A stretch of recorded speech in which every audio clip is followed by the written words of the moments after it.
Hey team, just want to talk about bottoms up pressing. So bottoms up press, such a fantastic movement. It's very challenging. I like to call it humble pie. You want to start, if you've never done this before, with a light kettlebell, okay? You need to get used to holding it. So I'm gonna take that bell and I'm actually gonna hold it with two hands and then bring it to the top position. So I'm holding the ball of the bell, as you can see. Now, really, it's going to be key that you get a solid grip. So I think about taking the crease of my hand and really pressing that in and getting my fingers around that bell. And I have my other hand just to kind of guide it. So I'm pressing tight, really kind of thinking about putting an imprint of the bell into the palm of my hand. When I got that grip set, I'm then going to come into the rack position. Now, again, my hand is still here, but if you can see my elbow sort of sinking in towards that hip, I'm finding that really strong rack position. I'm squeezing into my armpit and I'm making a straight line. So my elbow is coming right over top of that wrist.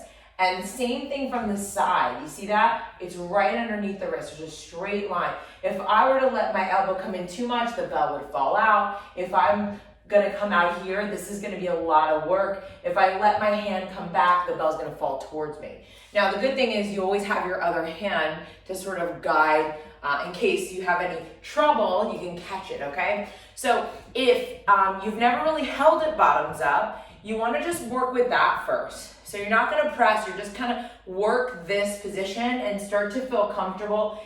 It's really important too that you look at the bell. So I don't need to fully turn my head, but my gaze is on that bell.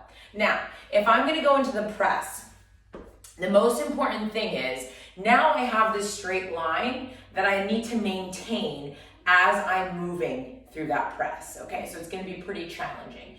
So the goal is to focus on keeping that straight line on the way up, keeping your eye on the bell, and then that same focus as you imagine that you're pulling the bell back down into the rack position. This is a great way to train a very strong press. So here I am, I'm gonna get it set right into that rack position, elbow is stacked. I'm gonna look at the bell, I'm gonna tighten my whole body, make a tension fist here, and really think about my core too. I'm squeezing my glutes, I'm gonna exhale, press in a straight line up, finishing all the way bicep by my ear. I'm gonna keep my eyes on it as much as I can. And then when I lower down, I think about pulling the wrist and hand over my elbow as I lower back down to the rack position. All right, so again, you can start with just holding and working that bottoms up rack. You can start to march. That movement is gonna add an element of challenge, and then once you actually go to press it, that's gonna be the hardest version of all of them.